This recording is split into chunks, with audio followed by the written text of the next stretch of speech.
네, 성경 요한 1서 3장 1절 말씀을 찾겠습니다. 신약 성경 요한 1서 3장 1절입니다. 요한 1서 3장 1절입니다.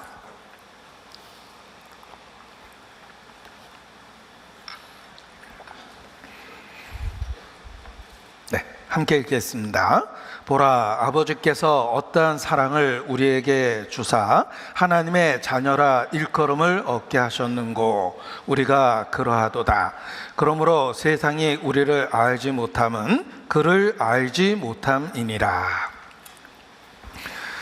주님은 반석, 여러분은 보석, 오늘은 참석, 설교는 도석. 네, 오늘 명절 연휴 기간 중 고향을 방문하기 위해서 길을 떠난 분도 계시고 또 전주에 이렇게 참여하신 외지에서 오신 분들도 계십니다. 주님 안에서 환영합니다. 보라, 보라, 보라. 우리가 항상 영적으로 바라봐야 될 것이 있습니다. 그것은 하나님께서 어떠한 사랑을 우리에게 주셨는지를 생각하는 것입니다. 운전할 때는 정면을 주시하고 정면을 바라보며 운전을 해야 됩니다. 신앙생활을 철로 역정의 길을 간다라고 표현할 때 이 철로 역정의 길을 가는 모든 순간에도 항상 운전할 때 정면을 주시하듯이 바라봐야 될 진리가 있습니다. 그것은 하나님께서 어떠한 사랑을 우리에게 주셨는지를 생각하고 기억하는 것입니다. 그래서 보라 하고 일깨우고 계십니다. 우리가 항상 일깨워야 될 진리, 그것은 하나님이 우리를 어떠한 사랑으로 사랑하셨는지, 하나님은 사랑이시다라는 그 진리 자체입니다. 미국의 D.L. 무디라는 유명한 설교자도 강당을 설계하면서 항상 설교자가 바라보는 그 앞에 God is love, 하나님은 사랑이시다라는 진리를 새겨놓아서 항상 마음에 그 진리를 일깨우고 말씀을 전했다라고 알려져 있습니다. 우리 모두 신앙생활 하는 가운데 항상 일깨워야 될 진리가 하나님은 사랑이시다라는 말씀입니다. 그래서 보라, 주께서 어떠한 사랑을 우리에게 사랑하셨는지를 우리가 영적으로 항상 바라봐야 됩니다. 혼인서약할 때, 건강할 때나 병약할 때나 부할 때나 가난할 때나 즐거울 때나 괴로울 때에도 라는 상관과 상관없이 그 혼인의 언약 관계를 지켜야 된다라고 일깨워 줍니다. 하나님은 사랑이라는 진리도 우리의 삶 속에서 상황과 상관없이 항상 우리에게 스스로 일깨워야 될 절대적인 진리입니다. 삶 가운데 우리가 끝까지 신앙을 지킬 수 있는 방법은 하나님은 사랑이시다라는 진리를 기억하고 붙잡는 것이기 때문에 그렇습니다. 우리가 넉넉히 이기느니라 라는 로마서 8장의 말씀을 기억해 보십시오. 어떻게 넉넉히 이길 수 있습니까? 이 모든 일에 우리를 사랑하시는 이로 말미암아 우리가 넉넉히 이기느니라. 아들을 아끼지 않고 내어주신 이가 그 아들과 함께 어찌 모든 것을 우리에게 주시지 않겠느냐.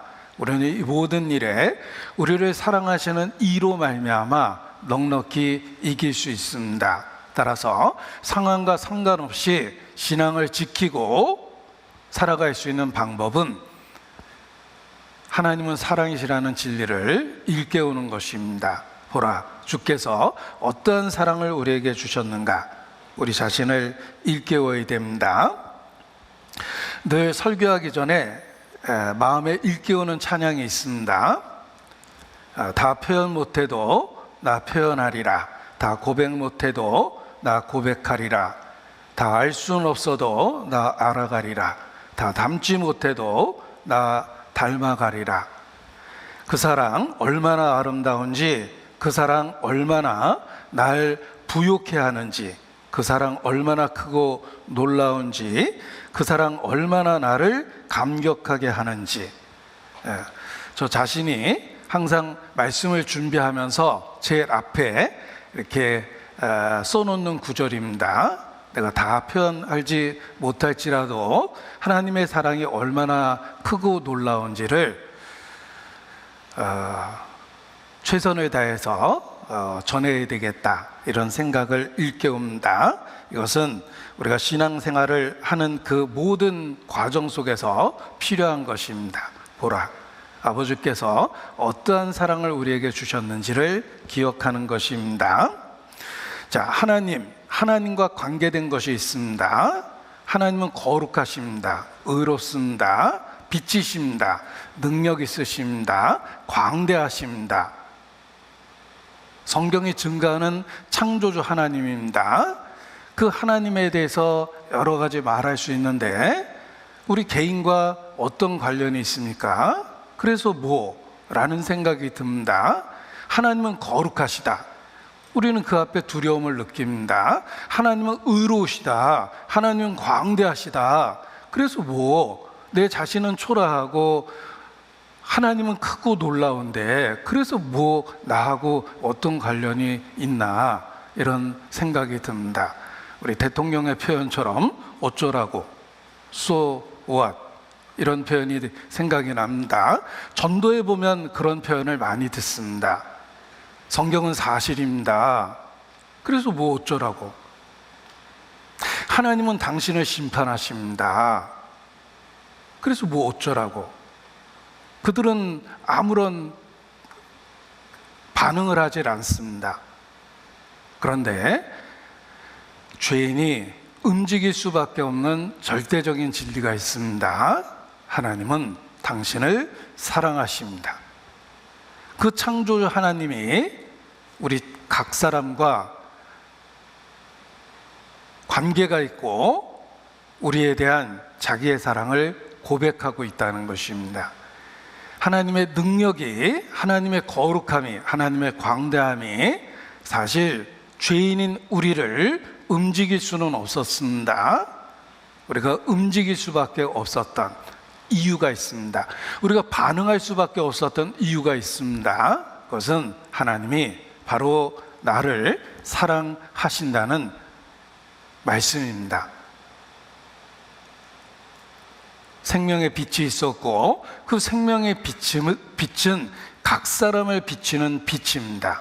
하나님은 사랑이시며 그 사랑은 모든 사람, 각 사람을 향한 사랑입니다.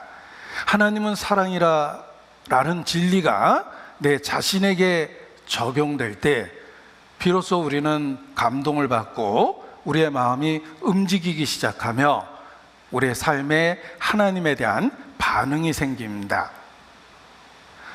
우리가 하나님께 반응한 그 이유는 하나님의 능력, 거룩함, 의로움,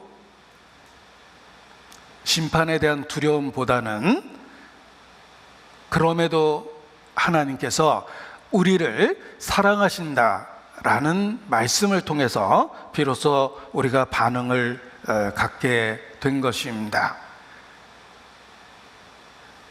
남자, 여자의 관계 속에서도 그렇습니다. 어떤 여자분에게 저 남자분은 참 훌륭한 분입니다. 저분은 세상적으로도 존경할 만하고 또 사회적으로 널리 알려진 분이고 또 세상적인 권력도 있고 그리고 큰 부자이시기도 하십니다. 그분에 대해서 열심히 이야기해도 여자는 별 반응이 없습니다. 훌륭한 사람인가 보지 그래서 라는 생각을 하게 될 텐데, 그런데 제가 저분에 대해서 이렇게 열심히 말하는 이유는 저분께서 당신에게 관심이 있다라고 좀 전해달라고 합니다. 당신을 오래전부터 사랑하고 있었다고 이야기합니다 라고 이야기할 때 비로소 여자도 그 남자에 대한 관심을 갖게 될 것입니다. 상대방이 아무리 훌륭하다 하더라도 그것이 나와 무슨 상관이 있습니까? 인간이 하나님에 대해서 그렇습니다. 그런데 그 하나님께서 나 같은 사람을 기억하시고 사랑하신다고 말씀하시기 때문에 우리 마음이 비로소 움직이기 시작했던 것입니다. 우리가 항상 일깨워야 될 진리는 보라, 아버지께서 어떠한 사랑을 우리에게 주셨는지 라는 말씀이며 하나님이 우리를 사랑하신다는 그 진리를 일깨우는 것입니다. 요한일서 3장 1절 보라 아버지께서 어떠한 사랑을 우리에게 주사 하나님의 자녀라 일컬음을 얻게 하셨는고. 하나님께서 어떠한 사랑을 우리에게 주셨습니까? 하나님께서 우리를 어떻게 사랑하셨습니까? 우리는 마음에 의문을 갖습니다. 특별히 내가 살고 있는 상황, 살아왔던 삶을 살펴보면 하나님은 사랑이시다라는 진리를 이해할 수가 없습니다. 우리의 삶에는 고통이 있고 슬픔이 있고 사건 사고가 있고 힘들고 어려운 일이 참 많았습니다. 우리들의 어린 시절은 아름다운 동화가 아닙니다. 힘들고 거친 상황에서 살아내려고 발버둥 쳤던 기억들입니다. 인류 역사를 공부해 보면 전쟁의 연속입니다. 정말 하나님께 저는 감사하는 것은 내 세대의 전쟁을 경험하지 않았다는 것입니다. 정말 특별한 은혜를 주신 겁니다. 인류 역사를 공부해 보면 더욱 절실히 깨달을 수 있습니다. 인간 역사는 반복되는 전쟁의 역사였습니다. 대부분의 사람들은 삶 속에서 여러 차례의 전쟁을 경험합니다. 하나님께서 우리를 사랑하셨다는 말씀 앞에서 우리의 삶을 보십시오. 역사를 보십시오. 현실적인 상황을 보십시오. 도대체 하나님께서 어떻게 우리를 사랑하셨습니까? 마음에 의문이 가득합니다. 이 성경에 표시하시고 말라기서 1장 2절을 보겠습니다. 말라기서 1장 2절입니다.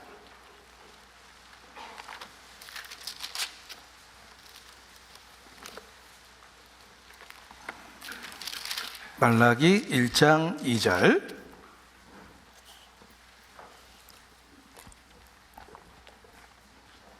여호와께서 가라사대 내가 너희를 사랑하노라. 변함없이 예전에도 사랑하고 있고 지금도 사랑하고 앞으로도 계속 사랑한다라는 변함이 없는 시제를 쓴 겁니다. 내가 너희를 사랑하노라. 하나, 너희는 이르기를 주께서 어떻게 우리를 사랑하셨나이까 하는도다. 우리도 똑같이 본의 아니게 하나님 앞에 이렇게 말대꾸할 수밖에 없습니다. 어떻게 우리를 사랑하셨는데요? 우리 삶에 고난도 있고 슬픔도 있고 어둠도 있고 우울했던 날들이 가득하고 불안한 일들이 많이 있는데 우리는 주기적이 초상을 치르고 있고 그리고 앞으로도 많은 초상을 치를 거라고 예측하고 살고 있는데 우리의 삶에 슬픔이 이렇게 많이 있는데 도대체 하나님께서 어떻게 우리를 사랑하셨습니까? 이런 의문이 우리 마음에 생깁니다. 하나님의 사랑이 어떻게 우리에게 표현되었습니까? 표시하자고 했던 요한일서를 다시 돌아가 보겠습니다. 4장 9절입니다. 요한일서 4장 9절.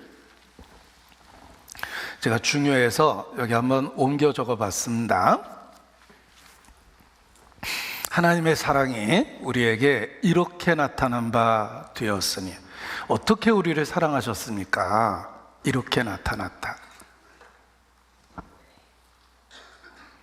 하나님이 자기의 독생자를 세상에 보내심은 저로 말미암아 우리를 살리려 하심이니라. 사랑은 여기 있으니. 여기가 어딜까?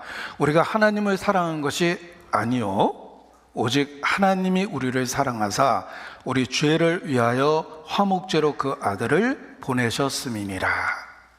하나님의 사랑은 여기 있습니다. 하나님의 사랑은 이렇게 나타났습니다. 하나님께서 우리를 사랑하셔서 독생자를 보내시고 독생자를 화목제물로 삼으셨다는 것입니다. 우리를 궁극적으로 결과적으로 받아주시기 위해서 꼭 해결해야 될 죄에 대한 문제를 독생자를 통해서 해결하셨다. 하나님의 사랑은 여기 있다. 하나님의 사랑은 이렇게 나타났다 라고 말씀하십니다. 중풍병자가 있었습니다. 평생 병으로 고통을 받았습니다. 주변에 있는 사람들이 그를 안타깝게 여기고 예수님이 있는 그곳에 혹 도움을 얻을까 해서 지붕을 뚫고 그를 예수님이 계신 그곳으로 내렸습니다. 그는 평생 중풍병으로 고통을 받고 있습니다. 친구들도 그걸 안타까워한 겁니다. 그런데 예수님은 그 중풍병자의 병을 고쳐주시는 것보다 먼저 내 죄 사함을 받았느니라 라고 말씀하십니다. 사실 중풍병자는 병을 고치는 것이 제1 소원이었습니다. 첫 번째 소원은 병을 고치는 겁니다. 그를 달아 밑으로 내려준 사람도 죄 용서 받으라고 내려준 건 아닙니다. 그 중풍병을 고쳐줄까 해서 그를 예수님 앞으로 내려놓은 겁니다. 그러나 예수님은 그에게 필요한 첫 번째 것을 하셨습니다. 하나님과의 관계 회복입니다. 유능한 의사는 증상만 처방하진 않습니다. 열이 나요? 해열제 드세요. 기침이 납니까? 이 약을 먹으면 기침이 멈출 수 있습니다. 잠이 안 오시는군요. 수면제도 처방해 드리겠습니다. 혈압도 높은가요? 혈압 내리는 약도 드리죠. 그런 식으로 증상만 처방한다면 원인을 고치지 못했기 때문에 더 치명적인 결과가 생길 겁니다. 유능한 의사는 당장에 열이 계속 나고 당장 계속 기침이 더 심해진다 하더라도 그것을 고칠 수 있는 처방을 할 겁니다. 예수님은 최고의 의사입니다. 그 사람에게 꼭 필요한 건 죄사함이며 하나님과의 관계 회복입니다. 하나님과 화목하는 것입니다. 그래서 육신적인 요구를 들어주기 전에 그에게 꼭 필요한 죄사함을 이야기하신 것입니다. 가장 필요한 것을 먼저 주신 것입니다. 그리고 그 후에 중풍병에서 고쳐주셨습니다. 하나님의 사랑이 어떻게 우리에게 나타났습니까? 우리는 여전히 연약한 육체 속에서 살기 어려운 세상에서 사탄의 유혹을 받으며 간신히 삶을 지탱하고 있습니다. 변한 게 없습니다. 그럼에도 불구하고 하나님이 어떻게 우리를 사랑하셨습니까? 이렇게 사랑이 나타났습니다. 하나님의 사랑은 여기 있었습니다. 독생자를 주시고 화목제물로 삼으신 것입니다. 우리에게 꼭 필요한 것을 먼저 주신 것입니다. 우리가 연약할 때, 우리가 아직 죄인 되었을 때, 우리가 하나님과 원수 되었을 때, 그럼에도 불구하고 하나님은 우리를 사랑하셨습니다. 그래서 독생자를 주셨습니다. 보라, 아버지께서 어떠한 사랑을 우리에게 주셨는지를 일깨워야 됩니다. 독생자를 주시고 화목 제물로 삼으신 것입니다. 성경에 있는 하나님의 사랑에 대한 이야기에 제목을 붙여본다면 원수를 사랑한 신에 대한 이야기입니다. 하나님의 사랑에 대한 이야기를 제목을 붙인다면 원수를 사랑한 신, 인간과 다릅니다. 전혀 다른 차원의 존재가 차원을 넘어서 피조물인 인간, 그것도 그 신이 가장 혐오하고 싫어하는 죄를 갖고 있는 인간, 신을 원수처럼 대하는 그 인간에게 사랑을 고백하고 계십니다. 성경의 사랑에 대한 이야기는 원수를 사랑한 신의 이야기입니다. 우리는 그 사랑의 의미를 예수 그리스도를 통해서 보았고 이해했고 받아들였습니다. 그 사랑을 받아들인 그 손이 바로 믿음입니다. 하나님은 자신의 사랑을 독생자를 내어 주심으로 손을 내미셨습니다. 하나님이 내민 손을 우리가 붙잡는 것이, 그 붙잡은 손이 바로 믿음이다, 이렇게 말할 수 있습니다. 우리의 믿음을 히브리어로 표현하면 아멘입니다. 하나님의 사랑을 받아들이는 것, 우리를 향한 그 하나님의 사랑을 알고 우리는 믿음이라는 손으로 사랑을 받은 것입니다. 아멘, 받아들였다라는 의미를 갖고 있습니다. 아마도 가장 널리 알려진 히브리어는 할렐루야 그리고 아멘이라는 히브리어일 것입니다. 할렐루야는 여호와를 찬양하라, 아멘이라는 말은 진실로 그러하다 라는 의미를 갖고 있습니다. 우리가 아멘 하고 표현할 때 우리는 전적으로 그것에 동의합니다. 또 그것이 그대로 이루어질 것임을 나는 믿습니다. 이런 두 가지 의미로 아멘이라는 표현을 하는 것입니다. 하나님이 독생자를 화목제로 내어주셨고 우리는 그 진리에 대해서 아멘 한 것입니다. 이 아멘이라는 말을 할머니에게 전도하면서 어떻게 쉽게 표현할 수 있을까라고 고민하다가 우리 할머니가 좋아하는 노랫말로 이렇게 일깨워 드렸습니다. 제가 제 친할머니에게 전도했던 이야기입니다. 할머니, 아멘, 그 하나님의 말씀을 받아들인다는 뜻은 할머니가 즐겨 부르는 그 노랫말 속에 있어요 하고 제가 소개를 했는데 한번 소개해 보겠습니다. 자, 무슨 노랫말인지 한번 들어보십시오.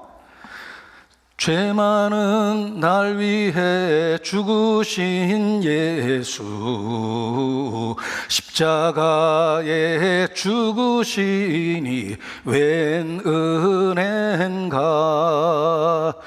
아무렴 그렇지 그렇고 말고 무덤에서 부활하신 예수 믿세. 죄 많은 날 위해 죽으신 예수, 십자가에 죽으시니 웬 은혜인가. 아무렴 그렇지 그렇고 말고 부활하신 예수님을 믿고 사세. 저를 애지중지 키워주신 할머니가 계셨습니다. 돌아가시기 전에 꼭 전도하고 싶은 마음에 휴가를 내서 꼼짝 못하고 누워 계시는 할머니와 한 방에서 하루 종일을 보냈습니다. 그리고 달력을 뒷면에 매직으로 성경 구절이나 찬송가를 써서 띠벽지처럼 이렇게 벽에다 붙여줬습니다. 그리고 그냥 읽어드리니까 잘 반응을 안 해서 멜로디를 붙여서 이렇게 계속 읽어드렸는데, 이제 그 중에 했던 방법 중에 하나가 평소 한오백년을 좋아하셔서 거기다가 노랫말을 붙여봤는데 아무렴 그렇지 그렇고 말고 그 익숙한 노랫말이 아멘이라는 말에 참 적절한 번역 같다라는 생각을 했습니다. 그것에 전적으로 동의합니다. 그것이 정말 그대로 그렇게 될 것을 나는 믿습니다 라는 표현이 히브리어로 아멘입니다. 우리는 하나님은 사랑이라는 그 진리에 대해서 아멘, 믿음으로 화합한 것입니다. 화답한 겁니다. 받아들인 것입니다. 그래서 하나님의 자녀가 되었습니다. 보라, 아버지께서 어떠한 사랑을 우리에게 주셨습니까? 독생자를 화목 제물로 내어주셨습니다. 고린도후서 5장 14절입니다. 고린도후서 5장 14절.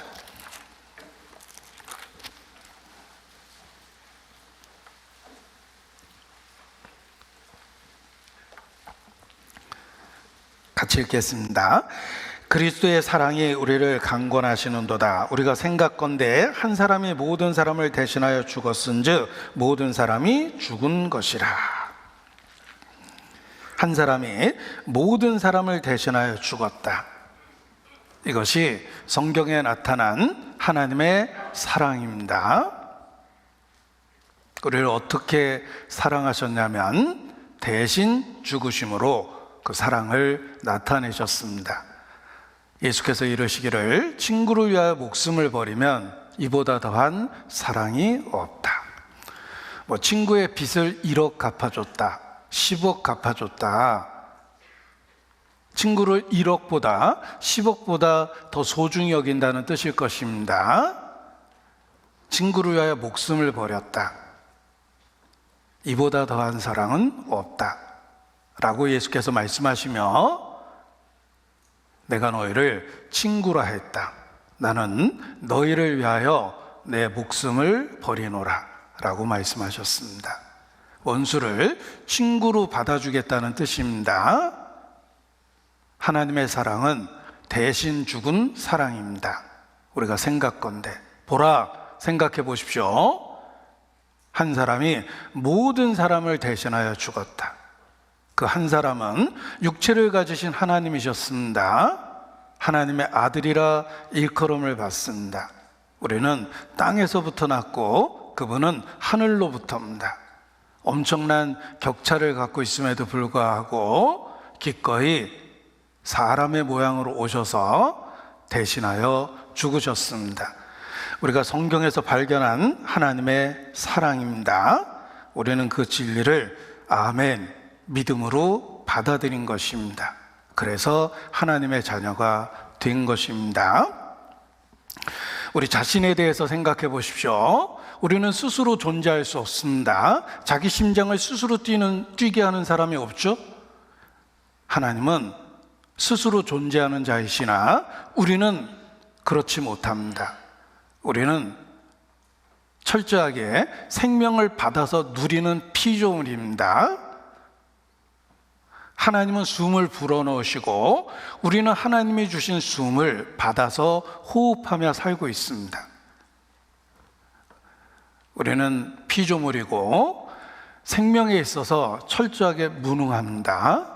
그리고 거룩하신 하나님 앞에 인간은 더럽고 정욕적이며 죄가 우리와 결코 분리될 수 없을 정도로 우리 자신이라는 전인 속에, 나의 전체 전인 속에 죄가 뒤섞여 있습니다. 농사를 짓는 사람이 농사를 지어보면 흙 속에 흙이 50%, 풀씨와 잡초 씨가 50% 섞인 것 같다. 어떻게 그렇게 지긋지긋하게 풀이 잡초가 솟아날까? 마치 흙 50%, 풀씨 50%를 섞어놓은 것 같다라고 표현하는데 우리 육체가 그렇습니다. 이놈의 육체 속에 죄성이 뒤섞여 있습니다. 내가 원하든 원치 않든 끊임없이 잡초가 자라듯이 우리 안에 죄가 끊임없이 솟아납니다. 미움, 시기, 질투, 분노, 탐식, 탐욕, 탐색, 강포, 성경이 말하는 모든 죄가 내 속에 있습니다. 나는 피조물이고 무능하고 거기다가 하나님이 가장 싫어하고 혐오하는 죄가 가득한 존재입니다. 그럼에도 불구하고 하나님은 우리를 사랑하신다고 말씀하십니다. 오라 라고 말씀하십니다. 그런데 우리는 갈 수 없는 처지입니다.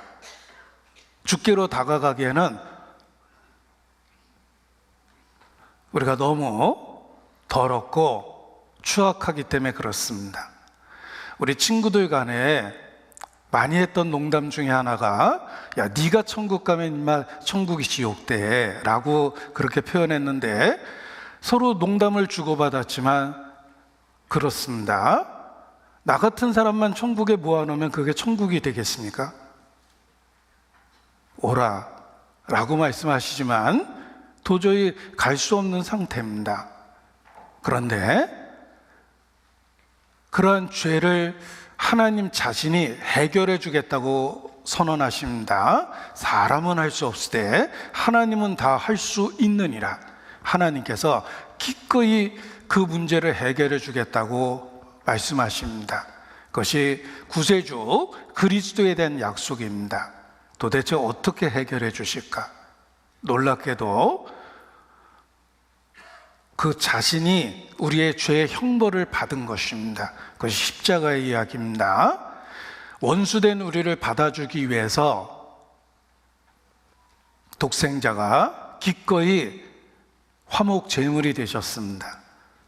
다 이루었다. 우리 죄를 완전하게 해결해 주셨습니다. 그 끔찍한 고난 속에 처절하게 돌아가셨는데 우리 죄가 엄청 심각하기 때문에 그대로 받아줄 수 없다는 뜻입니다. 우리 죄의 무게가 얼마나 크고 심각한지를 끔찍한 고난과 형벌의 모습으로 표현하셨습니다. 십자가는 우리의 죄값을 배나 갚아준 사건입니다. 충분하고 완전하게 해결해 준 사건입니다. 예수님의 그 처절한 죽음의 모습이 우리 죄를 철저하게 갚아주는 모습이었습니다. 우리는 성경을 통해서 그러한 진리를 보았습니다. 믿을 수밖에 없었습니다. 생각건대 한 사람이 모든 사람을 대신하여 죽었다. 우리를 그렇게 사랑해 주신 것입니다. 패션 오브 크라이스트를 만들었던 헐리우드 멜 깁슨이란 배우도 그러한 생각 속에 예수님이 고난받고 죽어가는 모습을 영화로 만든 것입니다. 배우인 자신은 출연하지 않습니다. 왜냐하면 그 예수님에 대한 영화가 연기하는 것처럼 보일까봐 배우인 자신은 출연하지 않습니다. 헐리우드 유명 배우도 쓰지 않습니다. 그것을 꾸며낸 영화처럼 생각할까봐 가능한 잘 모르는 외국계 배우들, 이름 모르는 무명의 배우들을 캐스팅했습니다. 그리고 자기 전 재산을 털어서 예수님이 고난받고 죽어가는 모습만 영화 속에 담아냈습니다. 그가 영화를 만들게 된 동기를 기자들 앞에서 이렇게 표현했습니다. 왜 그런 영화를 만듭니까? I was a terrible man. My sins were the first to nail Christ to the cross. 나는 정말 최악의 끔찍한 사람입니다. 내 죄가 예수 그리스도를 십자가에 못 박게 한 그 첫 번째입니다. 그러한 마음의 깨달음이 어려운 과정 속에서 그런 영화를 만들게 되었다. 이렇게 이야기합니다.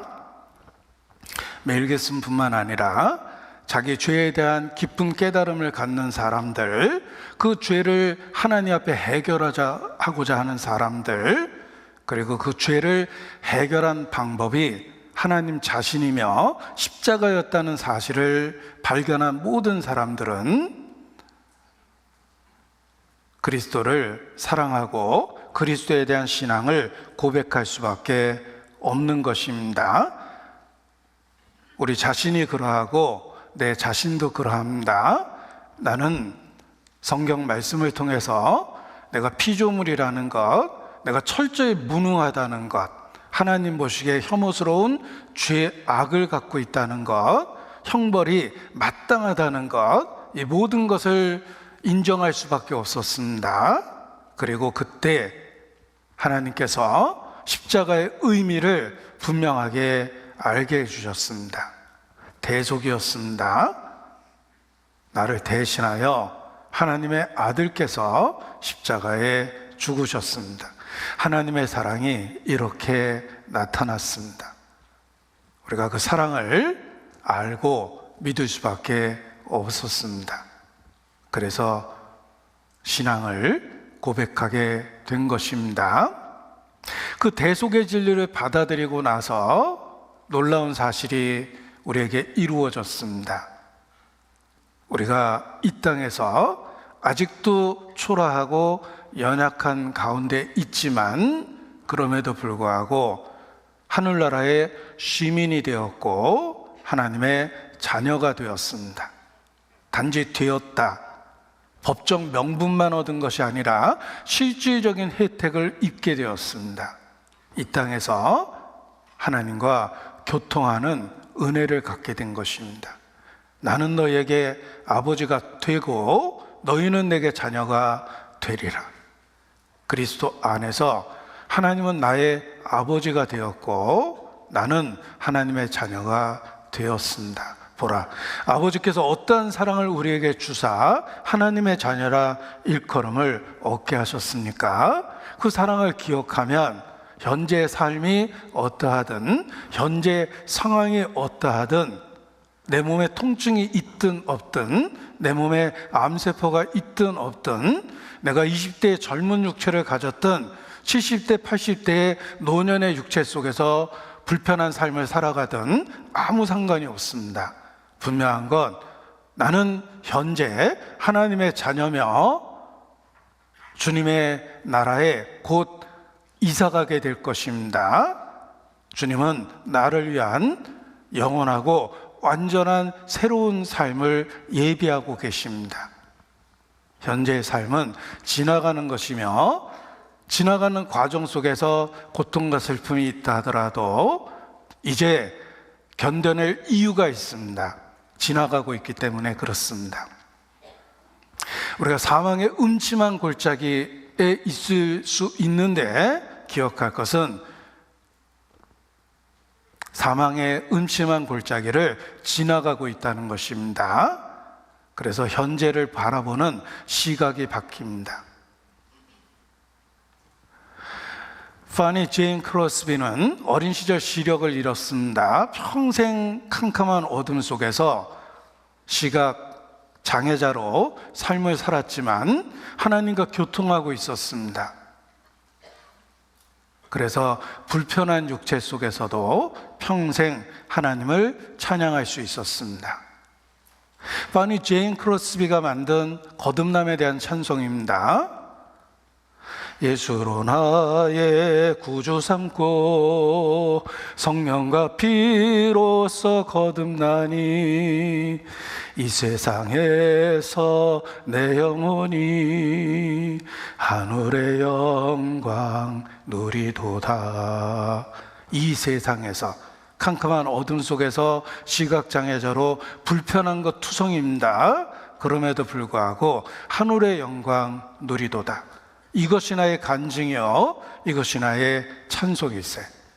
정말 그의 말처럼 평생 그는 하나님을 찬양하며 살았습니다. 하나님께서 어떠한 사랑을 주셨는지를 기억하고 그것을 바라보고 살았기 때문에 그렇습니다. 우리 송명희 씨도 중증 장애를 갖고 있습니다. 그녀도 고백합니다. 나 가진 재물 없으나, 나 남이 가진 지식 없으나, 나 남에게 있는 건강 있지 않으나, 나 남이 없는 것 있으니. 그리고 찬양합니다. 나 남이 못 본 것을 보았고, 나 남이 듣지 못한 음성 들었고, 나 남이 받지 못한 사랑 받았고, 나 남이 모르는 것 깨달았네. 나 남이 못 본 것을 보았다. 송명희 씨뿐만이 아닙니다. 우리가 정말 참된 그리스도인이라면 우리도 보았고 들었고 또 소유하고 날마다 경험하고 있습니다. 그리스도인이 이 땅에서의 삶, 상황이 어떠하든 그것을 견뎌낼 수 있는 이유는 보라, 아버지께서 어떠한 사랑을 우리에게 주셨는지를 기억하고 바라보는 것입니다.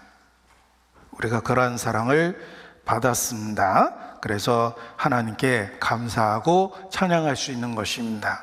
하나님은 사랑이십니다. 일회적이 아니에요. 하나님은 시제가 없습니다. I am who I am. 나는 그냥 존재한다. 과거가 없고 미래가 없고 그냥 존재합니다. 하나님은 사랑이십니다. 과거가 없고 미래가 없고 그냥 사랑하시는 거예요. 한때 사랑했었다도 아니고 앞으로 너를 사랑해 주겠다 미래도 아닙니다. 그리스도 안에서 하나님은 동일한 사랑, 시간에 의해서 변하지 않는 사랑을 우리에게 주십니다. 그래서 하나님은 사랑이시다라고 표현할 때 그 사랑은 일회성이 아닙니다. 지속성, 계속성이 있고 영원성, 불변성이 있습니다. 그리고 시간 속에 있는 우리는 그 변함없는 사랑 앞에서 언제든지 위로받고 살 수 있는 것입니다. 그리스도의 사랑이 우리를 강건하시는도다. 실질적으로 삶에 변화를 일으키는 능력이 됩니다. 모든 전자제품은 전원, 전력이 있어야지 유지됩니다. 세상에 전기가 사라지면 쓸데없게 되는 물건이 참 많을 겁니다. 왜냐하면 전력을 통해서, 전원을 통해서 전력을 얻는 것이 많기 때문에 그렇습니다. 하나님은 사랑이시다라고 이야기할 때 하나님은 불변하시며 영원하십니다. 그 사랑도, 우리를 향한 그리스도 안에서의 사랑도 영원하고 불변하는 것입니다. 우리가 그 사랑을 붙잡고 바라보고 의지하면 이 땅에서의 삶 속에서 끝까지 신앙을 지키고 살아갈 수 있게 되는 것입니다. 많이 사함받은 자가 많이 사랑하고 적게 사함받은 자가 적게 사랑하느니라. 예수께서 말씀하십니다. 많이 사함받은 죄 많은 여인은 예수님의 발을 눈물로 적시고 자기 머리털로 씻어내고 주님에 대한 애틋함을 표현합니다. 적게 사함받은 바리새인은 예수님을 집으로 초대했지만 발 씻을 물도 주지 아니하고 아무런 대접을 하지 않았습니다. 교만하게 판단하고 예수님을 시험하는 질문만 했을 뿐입니다. 50데나리온 사함받은 자와 500데나리온 사함받은 자가 있는데 누가 더 사랑하겠느냐? 율법사는 대답했습니다. 그거야 뭐 많이 사함받은 자가 많이 사랑할 것입니다.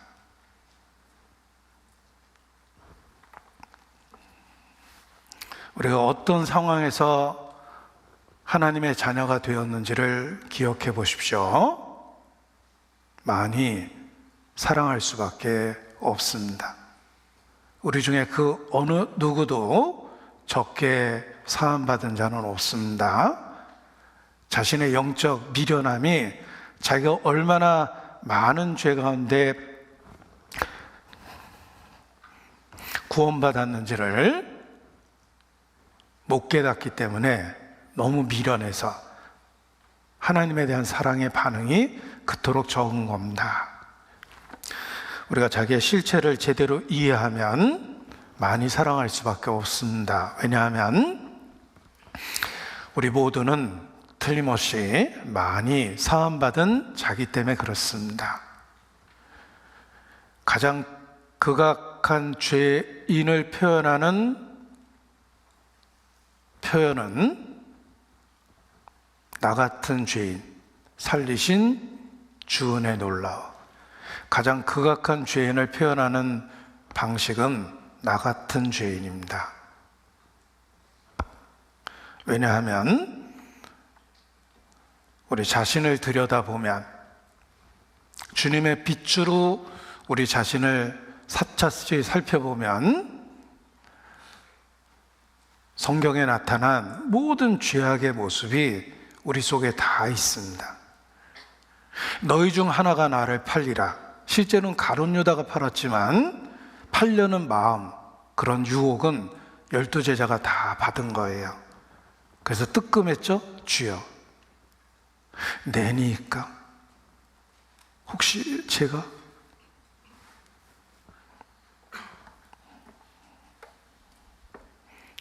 가룟 유다처럼 예수님을 팔려는 유혹은 사실 누구든지 받았을 겁니다.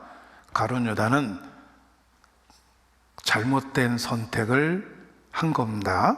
행동으로 옮긴 거예요. 나머지 사람들도 사실 똑같은 유혹은 받았을 것입니다.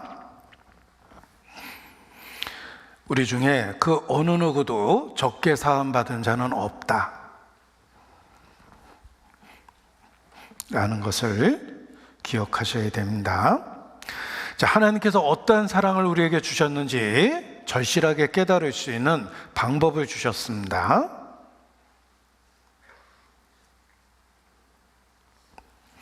호세아서 11장 4절입니다. 호세아서 11장 4절.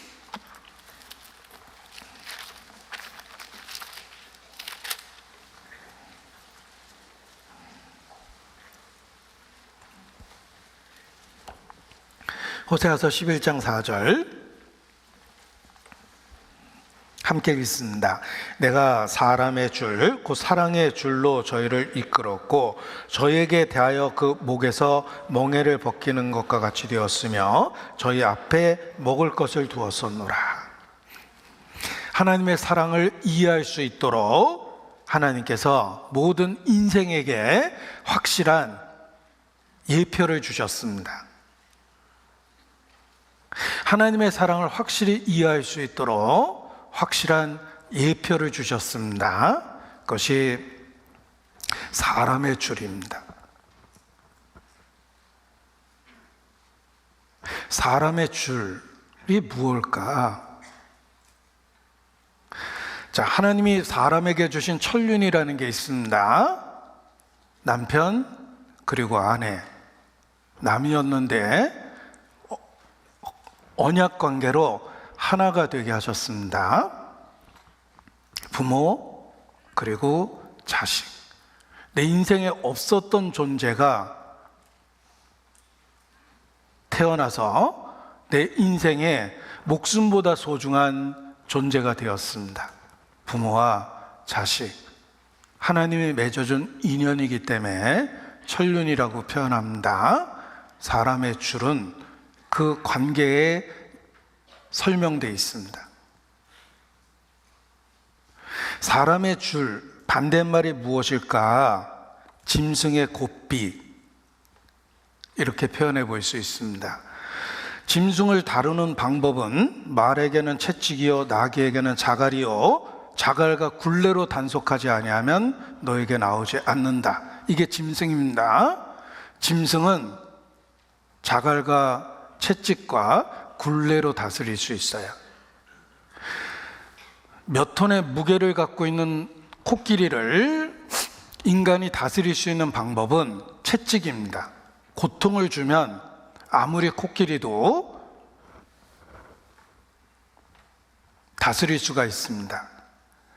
조그마한 기둥에 큰 코끼리를 묶어놓으면 힘만 주면 쑥 뽑히는데 코끼리가 절대로 움직이지 않는답니다. 그 이유가 있습니다.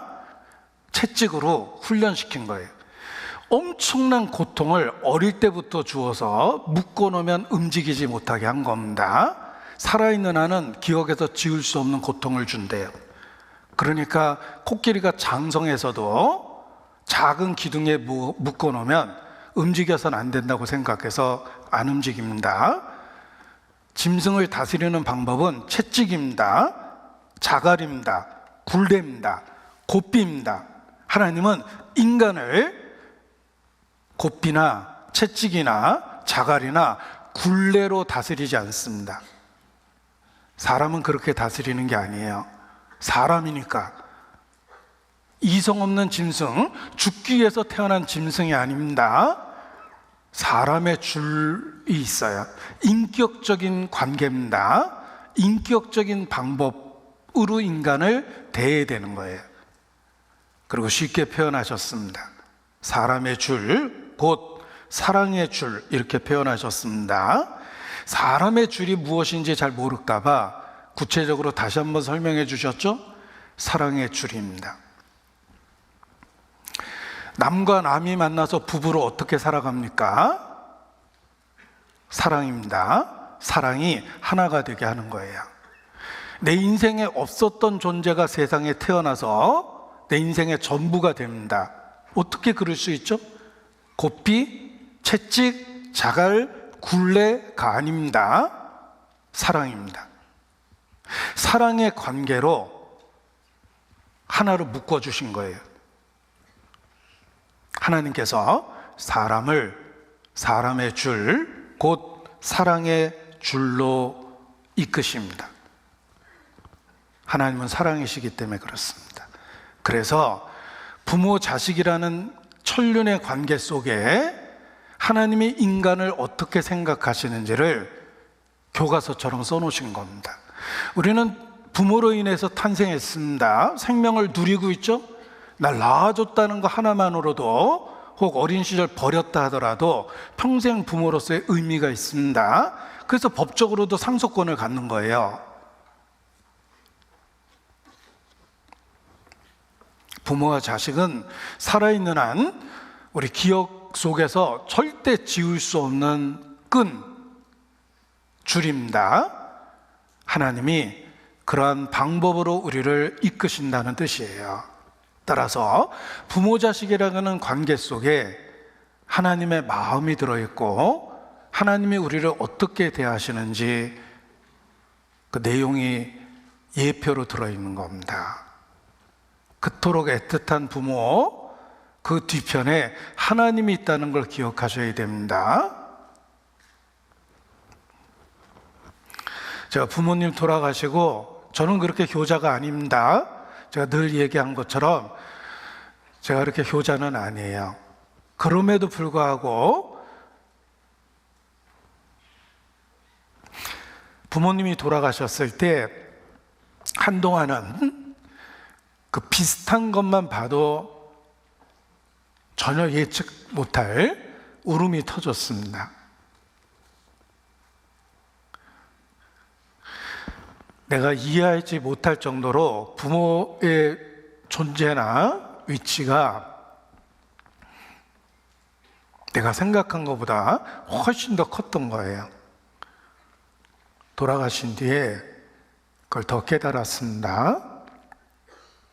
그런데 그 애틋한 관계 뒤편에 실체인 하나님의 사랑이 있다는 것입니다. 그것을 기억하셔야 돼요.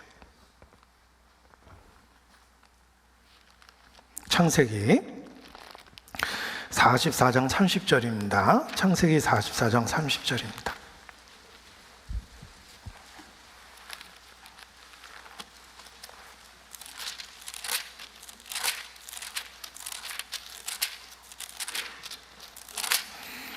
창세기 44장 30절.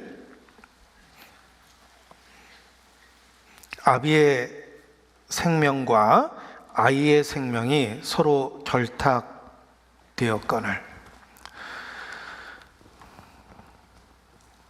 야곱의 12아들 중에 유다가 한 말이에요.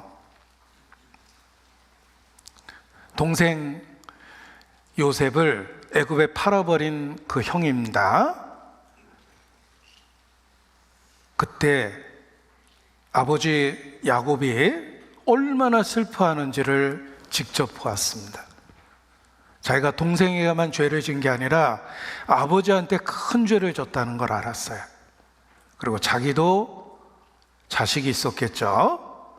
유다에게도 자녀가 있었어요. 누군가의 아버지가 돼 보니까 아버지와 아들의 자녀의 관계를 이해할 수 있었던 겁니다. 아비의 생명이 아이의 생명과 결탁되었다. 풀어질 수 없는 매듭으로 묶어놨다는 뜻이에요. 자, 우리는 성경의 이 표현을 100% 공감할 수 있습니다. 왜냐하면 누군가의 자녀로 태어났고 누군가의 부모가 돼서 이 땅에서 살고 있기 때문에 그렇습니다. 아비의 생명과 아이의 생명이 결탁되어 있는 거예요. 나이 50 넘은 사람이 20살을 간 넘은 자식이 죽은 것을 확인하고 그 시신을 인계받아 오면서 자식을 잃어버렸을 때 어떤 슬픔이 있는지를 글로 썼는데 제가 기억에서 한 번 읽고 지워지지 않습니다. 부모가 죽었을 때 나는 과거를 잃어버렸고 자식이 죽었을 때 나는 미래를 잃어버렸다. 이렇게 한 줄 문장을 썼는데 공감할 수 있었어요. 부모 죽음도 슬프죠. 우리 인생의 한 부분이 없어진 거예요. 자식의 죽음은 미래를 잃어버린 거예요. 벽제 화장터에 처음 갔을 때 화장되는 시간을 기다리면서 계속 끊임없이 다음 상여가 도착하는 걸 보게 됩니다. 곡소리를 듣게 되는데 곡소리만 들어도 부모가 죽었는지 자식이 죽었는지 금방 구별됩니다. 자식이 죽었을 때 곡소리는 누가 들어도 알아요. 자식이 죽었나 보다. 너무 애절하고 슬픕니다. 자, 우리는 성경에 표현된 이 말을 그대로 공감할 수 있습니다. 천륜 속에 살기 때문에 그렇습니다. 아비의 생명은 아이의 생명과 결탁되어 있습니다. 그런데 그 모든 사랑의 근본은 하나님 자신이라는 걸 기억하십시오. 하나님의 사랑이 독생자를 주신 것 속에 나타났습니다. 우리를 향한 하나님의 마음이 어떠한지를 그 천륜의 그림을 통해서 보여준 거예요. 악한 너희도 자식을 위해서 모든 것을 희생할 수 있다면 하물며 사랑의 근원인 하나님께서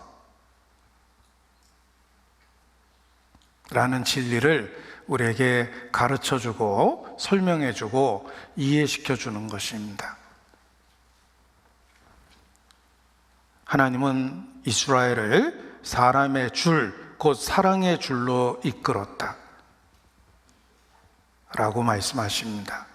그리스도 안에서 우리를 향한 하나님의 사랑이 그렇습니다. 결탁된 거예요. 절대 풀어질 수 없는 매듭으로 그리스도 안에서 우리를 받아주신 것입니다. 그것이 하나님의 사랑에 대한 이야기입니다. 주의 크신 은혜 받아 이때까지 왔으니 주의 은혜 사슬 대사 나를 주께 매소서. 그리스도 사랑으로 나를 강권하소서. 구속하신 그 사랑을 항상 찬송합니다. 주의 은혜 사슬대사, 우리를 사랑의 줄로 묶어주신 것입니다. 여인이 어찌 그 젖먹이 자식을 잊겠으며 자기 태에서 난 아들을 긍휼히 여기지 않겠느냐. 그들을 혹시 잊을지라도 나는 너를 잊지 아니할 것이라. 너희가 경험한 사랑 중에 무엇이 크더냐? 여인이 젖먹이 자식을 잊겠느냐? 그들은 잊을지라도 나는 너를 잊지 아니할 것이라. 여인이 젖먹이 자식을 사랑하는 그 사랑보다 더 강력한 사랑이 나에게 있단다. 너를 향한 나의 사랑이란다. 그 구절은 그렇게 우리에게 말씀하고 계십니다. 하나님께서 우리를 어떠한 사랑으로 사랑하시는지를 사람의 줄로 설명해 주셨는데 그것이 부모와 자식의 관계입니다. 따라서 부모와 자식의 애틋한 관계를 생각해 보면 그 뒤편에 있는 하나님의 사랑을 알 수 있고 이해할 수 있습니다. 성경은 그 사랑을 부모와 자식의 관계로 끊임없이 우리에게 말씀하고 계시기 때문에 그렇습니다. 제가 성경에 부모와 자식의 관계로 우리를 어떻게 사랑하시는지를 주제를 갖고 한번 찾아보다 보니까 굉장히 많은 말씀을 찾을 수 있었습니다. 그 중에 몇 구절을 소개해 볼까 합니다. 자, 부모와 자식의 관계를 한번 생각해 보죠. 사실 아이가 태어나기 전부터 부모는 그 아이를 기대하고 기다리며 아이의 탄생을 준비합니다. 임신하지도 않은 상태에서 아이가 쓸 물건을 사다 놓고 옷을 사다 놓고 신발 사다 놓는 사람도 봤습니다. 우리 아이가 태어나면 입을 옷이고, 우리가 아이가 태어나면 갖고 놀 장난감이고, 우리 아이가 태어나면 있을 공간이라고 그래서 방부터 꾸미는 분도 봤어요. 하나님이 그렇습니다. 우리가 이 땅에 태어나기 전에 이미 하나님은 우리를 위한 준비를 하고 계셨습니다. 지구를 어떻게 지으셨습니까? 태초에 하나님이 우주를 창조하셨습니까? 아닙니다. 천지를 창조하셨습니다. 우주가 아니라 지구가 구별되어 있었다는 거예요. 태초에 하나님이 천지를 창조하셨습니다. 이 엄청난 물질 세계는 지구를 위한 것이에요. 그래서 천지를 지으신 거예요. The heavens and the earth. 지구를 지으셨어요. 사람으로 거하게 지으셨어요. 사람이 살 수 있는 조건으로 철저하게 설계하셨습니다. 우리가 생존할 수 있는 조건을 지구가 갖고 있습니다. 우연이 아닙니다. 철저하게 설계된 거예요. 20만 가지 이상의 규칙이 있었다라고 과학자들은 이야기합니다. 우리가 태어나기도 전에, 존재하기도 전에 하나님은 지구를 준비하셨어요. 사람으로 거할 수 있도록 준비했습니다. 예수님은 창조주 자신입니다. 그는 말씀이 육신이 된 분입니다. 그가 태초에 하나님과 함께 계셨고 만물이 그로 말미암아 지은 바 되었으며 지은 것이 하나도 그가 없이는 된 것이 없느니라. 예수님은 창조주 자신이셨습니다. 사람이 살아갈 세계를 지으시면서 사람을 생각하고 기대하며 기뻐하셨어요. 우주를 만든 것 자체를 기뻐하신 것이 아니라 사람이 살 수 있는 세상을 만들고 있다는 걸 기뻐하셨습니다. 잠언 8장입니다. 잠언 8장. 예수님의 선제, 창조 이전에 계셨던 걸 입증하는 말씀, 잠언 8장이라고 그럽니다. 잠언 8장에는 지혜가 있고 예수님은 지혜라고 일컬어지는 말씀이 육신이 되신 분이며 잠언 8장에 있는 지혜, 곧 의인화된 지혜는 예수 그리스도 자신이다, 이렇게 이야기합니다. 30절입니다. 내가 그 곁에 있어서 창조자가 되어 날마다 그 기뻐하신 바가 되었으며 항상 그 앞에서 즐거워하였으며 사람이 거처할 땅에서 즐거워하며 인자들을 기뻐하였었느니라. 지구를 조성하고 있는 그때 인간이 살아갈 모습을 생각하고 기뻐하셨다는 거예요. 이게 앞에부터 쭉 그런 이야기입니다. 23절부터 보면 만세 전부터 상고부터 땅이 생기기 전부터 내가 세움을 입었나니 아직 바다가 생기지 아니하였고 큰 샌들이 있기 전에 내가 이미 났으며 산이 세우심을 입기 전에 언덕이 생기기 전에 내가 이미 났으니. 의인화된 지혜예요. 예수님 자신이에요. 만물이 조성되기 전부터 내가 있었다. 예수님의 선제라고 그래요. 만물 이전에 계셨던 하나님이셨습니다. 내가 그 곁에 창조자가 되어 사람이 거처할 땅을 보고 즐거워하고 기뻐했다. 우리가 태어나기 전에도 하나님은 이 세상을 만드시며 우리가 살아갈 세상을 준비하며 기뻐하셨다는 뜻입니다. 주의 손가락으로 만드신 주의 하늘과 주의 베풀어 두신 달과 별을 내가 보오니 사람이 무엇이 간대? 주께서 저를 생각하시며 인자가 무엇이 간데 주께서 저를 권고하시나이까? 너희는 눈을 들어 누가 이 모든 것을 창조하였나 보라. 엄청난 하늘이 보입니까? 우주가 보입니까? 태양과 달이 보입니까? 정교한 설계 속에서, 규칙 속에서 인간이 생존할 수 있는 법칙을 만들고 있습니다. 사람이 무엇이 간대?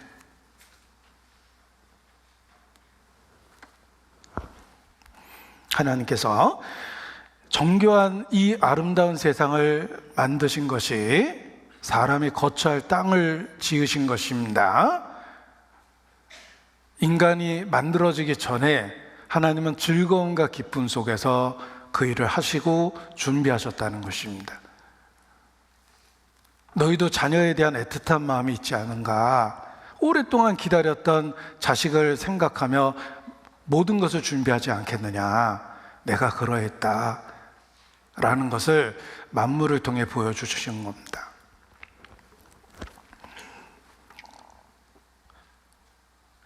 보험회사 다니는 그리스도인이 좋아하는 노래인데, 보험회사 다니는 그리스도인이 좋아하는 노래가 있더라고요. 우뚝 솟은 저 높은 산도 망망한 저 바다 끝에도 창조주의 섬세한 손길 안 닿은 곳 전혀 없도다. 그렇듯이 나의 삶을 완벽하게 만들어가는 주님을 믿네, 주님만 믿네, 주님만 따르네. 아, 주님은 내 보험. 이런 노래가 있더라고요. 네. 보험회사 다니는 그리스도인이 참 좋아합니다. 묻지도 않고 따지지도 않는 주님은 내 보험. 네.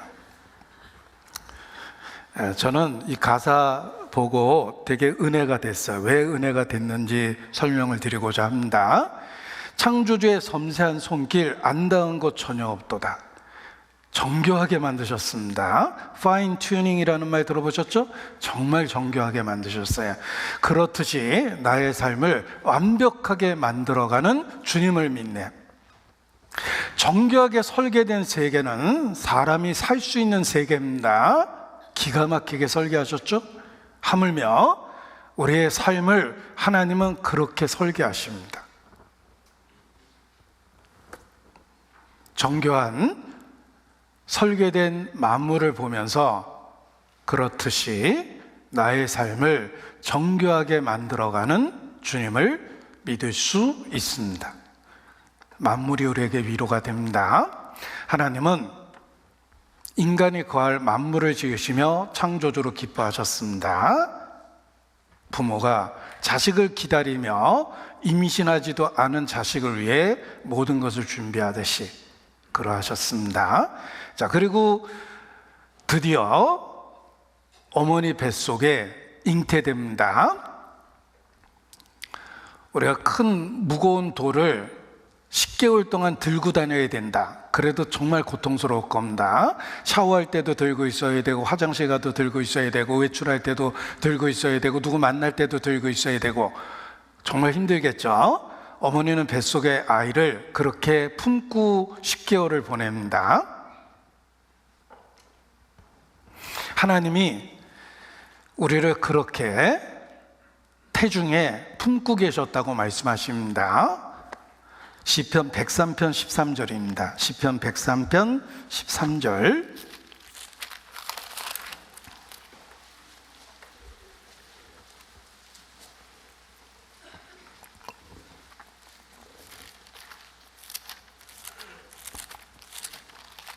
시편 103편 13절입니다. 함께 읽습니다.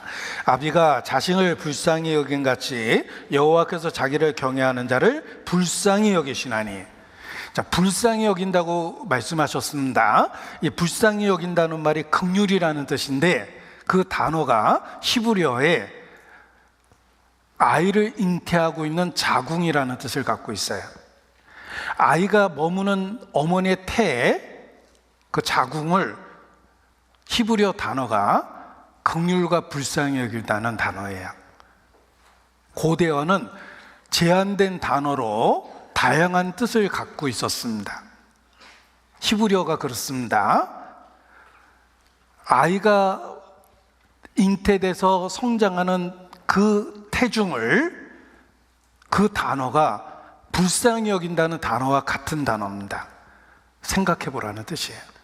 하나님이 우리를, 여자가 자신의 태중에서 아이를 잉태해서 키워나갔듯이 긍휼이라는 은혜로 우리를 품고 있었다는 뜻이에요. 우리를 불쌍히 여겼다는 게 그런 단어입니다. 우리를 긍휼이라는 태로 우리를 품고 계셨기 때문에 마침내 우리를 구원해 주신 것입니다. 태중에서 아이가 만들어집니다. 주께서 내 장부를 지으시며 나의 모태에서 나를 조직하셨나이다. 내가 주께 감사함은 나를 지으심이 신묘막측하심이라. 주의 행사가 기이함을 내 영혼이 잘 아나이다. 시편 139편입니다. 주께서 내 장부를 지으시며 나의 모태에서 나를 조직하셨나이다. 지으시고 조직하셨다고 되어 있죠. 여자가 뜨개질을 통해서 하나하나 떠가면서 모양을 만들어내듯이 태중에서 우리를 조직해 나가셨다는 뜻입니다. 어머니가 아이가 이 땅에서 태어날 수 있도록 태중의 기간을 사랑 가운데 잘 견뎌내듯이 하나님은 긍휼로서 우리를 품고 계셨고 우리를 조직하고 만들어 가셨다는 거예요. 우리 인생을 설계하고 만들어 가셨습니다. 그래서 마침내 내가 주님을 만나게 됐던 겁니다. 그래서 태중에서 품고 있는 어머니의 사랑과 같이 하나님은 긍휼이라는 불쌍히 여김으로 우리를 품고 인간 역사를 끌고 오신 겁니다. 그토록 죄를 미워하심에도 불구하고 수천 년 인간 역사를 끌고 오신 것은 불쌍히 여기신 거고, 그 불쌍히 여기셨기 때문에 그 오래 참음이 우리의 구원이 된 겁니다. 우리 인생을 설계하고 만들어 가셨어요. 주님을 만날 수 있도록 설계해 주셨습니다. 그리고 마침내 우리를 낳으셨는데 성경은 진리의 말씀으로 너희를 낳으셨다 이렇게 표현합니다. 우리를 낳으셨는데 진리의 말씀으로 너희를 낳으셨다. 우리의 거듭난 것은 살아있고 항상 있는 말씀으로 되는 것이니라. 우리가 이 세상에 영적 생명을 갖고 태어날 때 하나님은 말씀으로 우리를 낳으셨다 이렇게 표현했습니다. 마침내 진리, 구원의 복음을 통해서 우리를 낳아주셨습니다. 우리는 복음을 통해서 예수 그리스도를 알게 되었습니다. 믿을 수밖에 없었습니다. 믿는 우리에게 하나님의 자녀가 되는 권세를 주셨습니다. 영접하는 자, 곧 그 이름을 믿는 자에게 하나님의 자녀가 되는 권세를 주셨어요. 나는 너에게 아버지가 되고 너희는 내게 자녀가 되리라. 원래는 아니었는데 어느 순간에 되었습니다. 그 어느 순간이 진리의 말씀으로 우리를 낳으신 거예요. 너희가 진리의 말씀, 곧 그 구원의 복음을 듣고 믿어 약속의 성령으로 인치심을 받았느니라. 말씀으로 마침내 우리를 낳아주셨습니다. 아버지는 하나님이고 어머니는 교회입니다. 우리는 교회를 통해 아버지의 씨앗 말씀을 통해서 생명을 얻게 된 거예요. 마침내 진리의 말씀으로 우리를 낳아주셨습니다. 그걸 우리를 구원하시는 과정을 해산에다 비유하신 거예요. 요한복음 16장입니다. 16장 21절. 요한복음 16장 21절.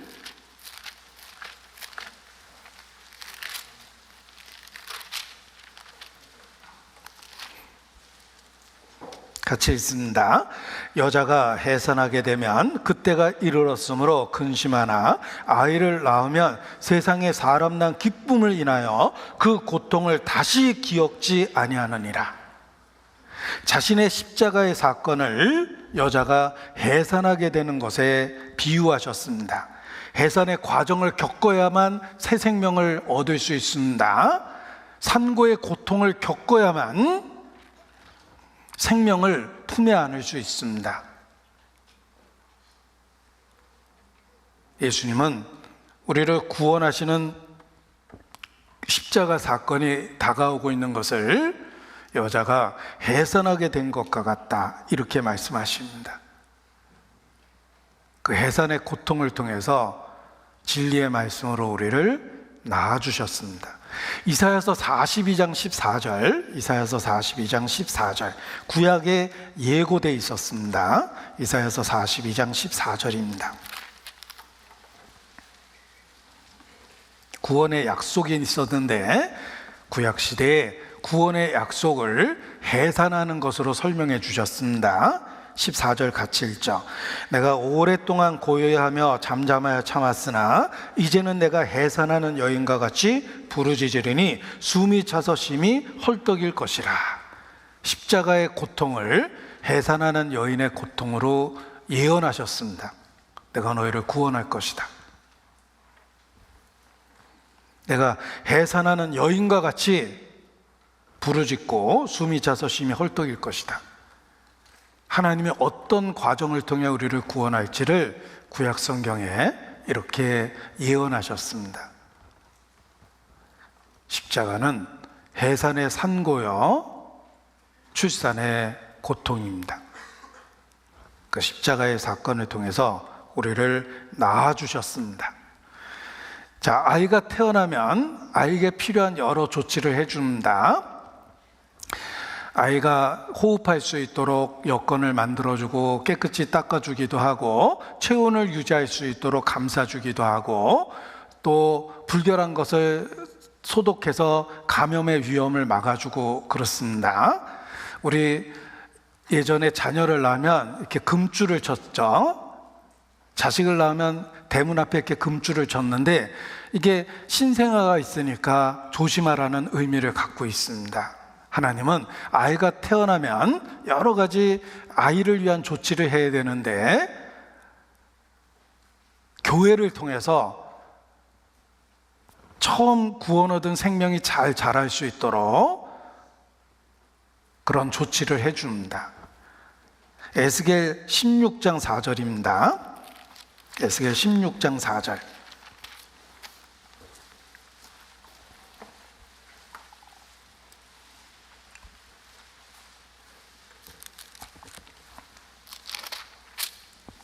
(16장 4절) 너의 난 것을 말하건대 태어난 것을 말하건대 내가 날 때 내 배꼽줄을 자르지 아니하였고 너를 물로 씻어 정결케 하지 아니하였고 내게 소금을 뿌리지도 아니하였고 너를 강보로 싸지도 아니하였다. 이게 아이를 방치하면 참 위험합니다. 그런데 하나님은 우리에게 필요한 이 모든 조치를 교회 안에서 하십니다. 우리가 영적인 생명을 얻을 때 배꼽줄을 잘라주고 세상과 분리시키는 거죠. 물로 씻어 정결케 하고 말씀을 통해서 깨끗게 하고 또 소금을 뿌리지 아니하였고 아이를 소독하는 과정을 겪습니다. 너를 강보로 싸지 아니하였고 그들은 그렇게 버림을 받았는데 하나님이 교회 안에서 생명을 주실 때는 이러한 조치를 하신다는 뜻입니다. 그래서 교회 안에서 세상과 구별할 수 있도록 만들어주고 말씀과 소금을 통해서 아이를 소독하듯이 물과 소금을 통해서 아이를 씻기고 소독하듯이 말씀을 통해서 사랑을 통해서 우리를 씻기시고 구별해 주시고 그리고 교회라는 강보로 싸서 아이를 보호하십니다. 그래서 우리가 구원받을 때 우리를 돌보는 모습이 아이를 돌보는 모습에 그대로 되어 있다는 것입니다. 그리고 우리는 부모로서 아이의 성장하는 모습을 지켜봅니다. 아이가 처음에 뒤집게 했을 때 얼마나 감격스럽습니까? 내가 집안일 하다가 아이를 딱 보니까 아이가 뒤집어져 있어요. 저놈이 언제 뒤집었지? 그때부터 뒤집기를 보려고 계속 관찰합니다. 한 번 뒤집었으니까 또 뒤집을 거 아닙니까? 그리고 아이가 뒤집고 바둥바둥거리고 일어나고 아장아장 걷기 시작하면 엄청 큰 감동을 받습니다.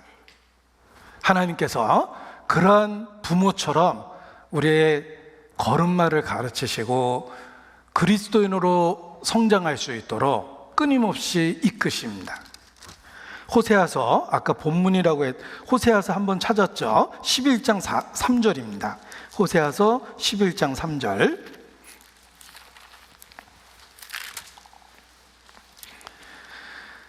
그러나 내가 에브라임에게 걸음을 가르치고 내 팔로 안을지라도 내가 저희를 고치는 줄을 저희가 알지 못하였다. 자, 하나님은 그들을 돌봐주십니다. 걸음을 가르치고 팔로 안아주시고 우리가 구원받고 하나님의 자녀가 되면 하나님은 우리로 하여금 하나님의 자녀답게 성장할 수 있도록 걸음을 가르치고 팔로 안아주십니다. 독수리도 새끼를 키우면서 보금자지를 어지럽혀 새끼가 날아오를 수 있는 기회를 주고 떨어질 것 같으면 달려가서 날개로 받아줍니다. 그걸 반복해서 아이가 비행할 수 있도록 만들어주는 거예요. 성경은 독수리가 그 새끼를 날개로 받는 것과 같이 여호와께서 너희를 인도하신다. 자녀를 그렇게 돌보는 마음이 하나님에게 있다는 뜻이에요.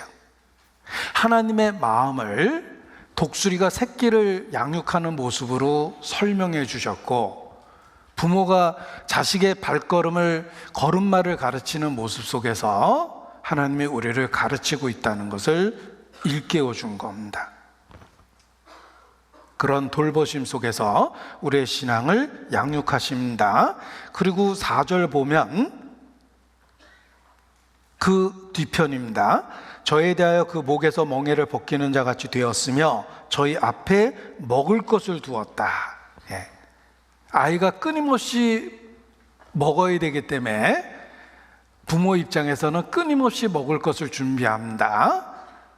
그래서 분유가 남았는지 더 좋은 제품은 있는지 또 이유식 할 때가 되면 어떤 이유식이 좋을지 생각하고 끊임없이 준비를 합니다. 그와 같이 하나님께서 저희 앞에 먹을 것을 두었다. 우리를 영적으로 양육하기 위해서 그와 같은 하나님의 돌보심이 있다는 뜻입니다. 까마귀 새끼가 하나님을 향하여 부르짖고 먹을 것이 없어서 오락가락할 때 그것을 위하여 먹을 것을 예비하는 자가 누구냐? 욥기 38장에 그런 말씀을 하셨습니다. 까마귀 새끼 하나도 하나님이 먹을 것을 예비하신다. 라는 뜻입니다. 하물며 너희일까 보냐. 우리를 구원하시고 방치하시는 것이 아니라 하나님은 끊임없이 먹을 것을 우리를 위하여 준비하십니다. 내가 사랑의 줄로 너희를 이끌었는데 너희 앞에 먹을 것을 두었다. 그리고 아이가 아직 제대로 걷지 못할 때 한두 걸음 걷다가 넘어지면 부모는 기꺼이 그 아이를 안고 다닙니다. 하나님의 마음을 보여준 거예요. 제가 분당 6층 아파트에 살았었는데 그때 첫 아이가 태어났습니다.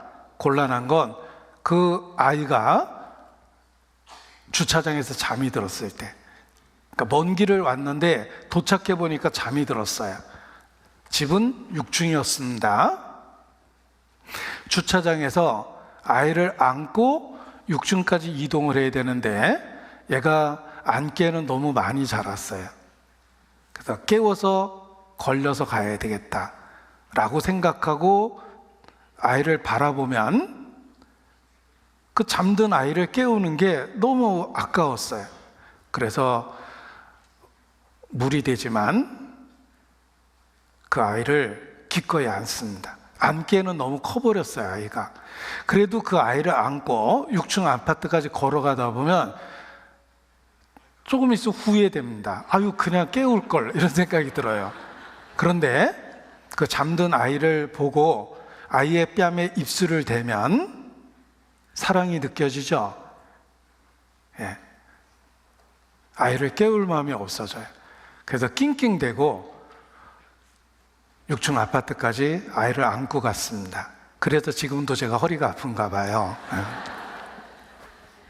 하나님께서 그렇게 말씀하셨어요. 내가 행로 중에 너희를 안고 여기까지 왔다. 행로 중에 너희를 안고 여기까지 왔다. 우리가 자녀를 그렇게 키운다. 하나님의 마음을 보여준 거예요. 우리 인생길은 홀로 터덜터덜 걸어가는 길이 아닙니다. 하나님이 우리를 힘들 때마다 안고 계시는 길이에요. 그래서 그 어려운 고비를 내가 의지가 강해서 견뎌낸 게 아니라 하나님이 안고 걸어가 주셨기 때문에 그 힘든 과정을 잘 겪어낸 겁니다.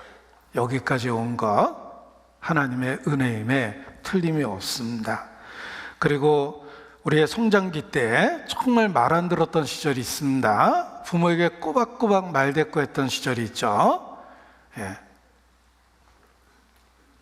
제가 양심의 가책 때문에 지금 말문이 막혀버렸어요. 우리 어머니가 저한테 했던 제일 심한 말입니다. 너도 너하고 똑같은 거 낳아서 키워봐, 이 자식아. 섬뜩했어요. 나하고 똑같은 거 낳으면 어떡하지? 안 낳는 게 낫겠다. 그렇게 말 안 들었던 시절이 있었습니다. 그럼에도 불구하고 그 시절을, 그 위기의 시절, 질풍노도의 시절을 그래도 잘 견뎌냈어요. 부모가 있었기 때문에 그 철없던 시절에 큰 사고 안 치고 잘 자란 겁니다. 하나님의 마음이 그렇습니다. 암탉이 그 새끼를 날개 아래 모으려는 것처럼 내가 너희를 모으려 했던 것이 몇 번이냐? 내가 선지자를 보내되 부지런히 너희에게 보내지 아니하였느냐? 여러분, 책망을 듣고 똑같은 책망을 또 듣지 않습니까?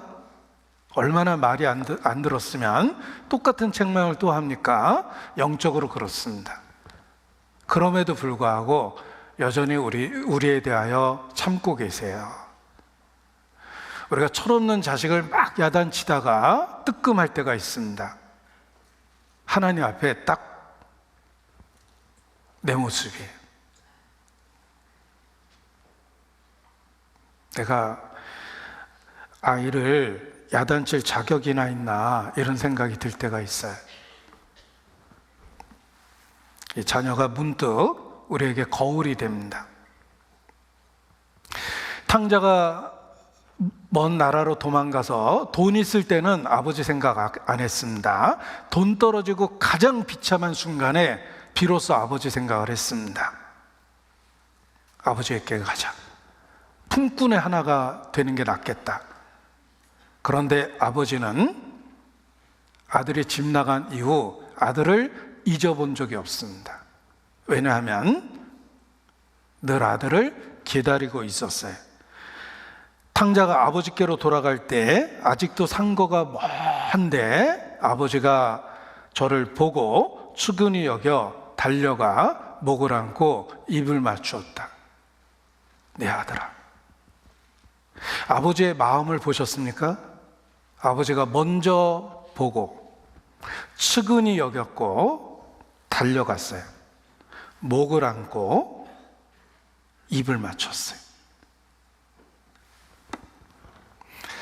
자식은 돌아오기만 했는데 아버지는 5가지가 표현되어 있죠.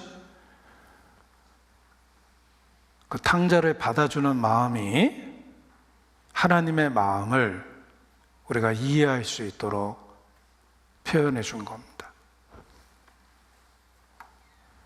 그래서 그렇게 말 안 들었던 시절에도 우리가 그래도 신앙을 지키고 여기까지 온 겁니다. 내가 너희를 눈동자처럼 지킨다. 눈이 얼마나 예민합니까? 하나님께서 우리를 눈동자처럼 지키신다. 이렇게 표현해 주셨습니다. 어미가 자식을 위로한 것 같이 내가 너희를 위로할 것이다. 그 약속이 그리스도 안에서 우리에게 응답된 것입니다. 그리고 삶에 필요한 모든 것에 대한 공급자가 되어주십니다. 부모가 자식에 대해서 그러하듯이 구하라, 찾으라, 두드리라. 구하는 자가 구할 것이요 찾는 자가 찾을 것이요 두드리는 자에게 열릴 것이니 너희가 악할지라도 자식에게 좋은 것을 줄 줄 알거든 하물며 하늘에 계신 너희 천부께서 구하는 자에게 좋은 것 곧 성령을 주시지 않겠느냐. 자식은 부모로부터 도움을 받으며 이 땅에서 살아갑니다. 하나님의 마음을 보여주신 거예요.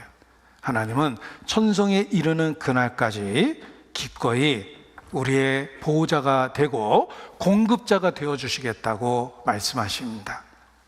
그래서 부모 자식의 관계를 보면 하나님이 나를 어떻게 대하고 인도하고 계시는지를 볼 수 있는 그림처럼 깨달아집니다. 다윗은 말합니다. 내 부모는 나를 버렸으나 내 하나님은 나를 영접하실 것이다. 혹 이 땅에서 사랑받아야 될 존재임에도 불구하고 부모로부터 제대로 된 사랑을 못 받은 사람도 계실 겁니다. 이상적이고 모범적인 부모를 그리워했겠죠? 하나님이 계십니다. 하나님하고의 관계는 우리가 겪었던 모든 슬픔에 대한 보상이 되는 거예요. 우리를 아버지로서 그렇게 받아주시겠다고 약속을 하셨습니다. 찬송의 가사입니다. 아버지 불러만 봐도 그 사랑에 눈물 나요. 나 같은 죄인을 사랑하신 아버지 온종일 울어봐도 감당할 수 없는 그 사랑, 그 크신 사랑을 어찌 말로 표현하리. 아버지, 아버지, 내 영혼 깊은 속에서 불러보는 내 아버지, 나의 아버지. 이 생명 다하는 그날까지 지키시고 인도하신 참 좋으신 나의 아버지. 내가 확신하노니 사망이나 생명이나 천사들이나 권세자들이나 현재일이나 장래일이나 능력이나 높음이나 기쁨이나 다른 아무 피조물이라도 우리 주 그리스도 예수 안에 있는 하나님의 사랑에서 끊을 수 없으리라. 그 사랑을 확신시켜 주시기 위해서 아버지와 부모와 자녀라는 천륜을 우리에게 주신 것입니다. 자, 부모의 사랑을 기억해 보십시오. 그 사랑 덕분에 이 땅에 태어났고 현재가 있게 되었습니다. 그리고 그 뒤편에 그 사랑의 실체인 하나님이 있다는 걸 기억해 보십시오. 부모의 희생을 기억하면 내 인생을 값어치 있게 의미 있게 살아야 돼요. 제일 불행한 부모는 가룟 유다의 부모입니다. 차라리 태어나지 않으면 좋을 그 영혼을 키웠으니 인생 헛된 겁니다.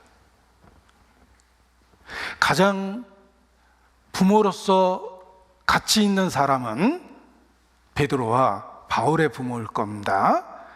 정말 부모이길 잘했죠. 내 자녀가 베드로가 되고 바울이 되었으니. 우리도 그렇습니다. 우리가 부모의 희생으로 지금 내 모습이 있습니다. 그 희생을 헛되게 하면 안 됩니다. 가치 있고 의미 있게 살아야 돼요. 그리스도인으로, 그리스도의 희생으로 내가 하나님의 자녀가 되었고 현재의 삶을 누리고 있습니다. 그리스도의 희생이 헛되게 하면 안 됩니다. 내 삶을 가치 있고 의미 있게 살아야 돼요.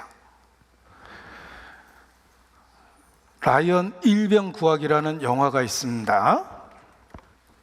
전쟁이 얼마나 끔찍한지 처음의 장면을 통해서 실감할 수 있습니다. 이 라이언 일병 구하기라는 영화의 내용은 8명의 병사들을 보내서 한 명의 라이언 일병을 구해오는 겁니다. 8명이 다 죽을 수도 있어요. 질문이 있는데요. 왜 8명이 한 명을 구해요? 그러다 8명 죽으면 안 되잖아요. 이 영화를 만든 이유예요. 여러분 어떻게 생각합니까? 8명이 한 명을 구하기 위해서 작전을 펴니다. 그리고 결과적으로는 6명이 죽었어요. 그리고 라이언 일병을 결국은 구했어요. 이 작전의 책임자가 영화에 보면 밀러 데이입니다. 그 밀러 데이가 라이언 일병한테 하는 말이에요. 제임스 라이언입니다. 제임스. 죽어가면서 했던 이야기입니다. On this, on it 이렇게 하고 죽어요. 이 on이라는 단어가 얼핏 생각하면 돈 벌다라는 단어가 on이거든요. 근데 의역하면 그것을 가치 있게 만들어라, 가치 있는 것을 얻으라 이런 뜻이잖아요. 그것을 가치 있게 하라. 6명이 너를 살리기 위해서 죽었다는 걸 기억해라. 우리의 희생을 너는 가치 있게 만들어야 돼. 가치 있게 살아, 의미 있게 살아. 이게 죽어가면서 했던 말입니다. 그리고 정말 영화의 감동은 마지막 장면이에요. 라이언 일병이 살아남았고 나이가 들었습니다. 그리고 오랜 시간 후에 자기를 위해서 희생한 사람들을 찾아가요. 그 무덤에 서게 됩니다. 그 무덤 앞에서 내가 가치 있게 살려고 노력했습니다. 내가 진실되게 살려고 노력했습니다. 이렇게 얘기를 해요. 그리고 자기 아내한테 여보, 내가 정말 올바로 살았다는 거 얘기 좀 해줘. 그렇게 이야기합니다. 최대한 잘 살려고 노력했고 열심히 살아왔습니다. 자기 아내에게 말합니다. 내가 훌륭하게 살았다고 얘기해줘. Tell me I've led a good life. Tell me I'm a good man. 내가 좋은 사람이었다는 걸 얘기해 줘. 그 아내가 그러면요, 당신은 참 좋은 사람이에요. 당신은 잘 살았잖아요. 그렇게 이야기합니다. 그러면서 영화가 끝이 나요. 여러분, 6명이 희생해서 1명의 생명을 연장시켜 준 겁니다. 희생된 6사람을 생각하면 가치 있게 살아야 되죠. 나는 그리스도인으로서 이 땅에 나머지 삶을 살고 있습니다.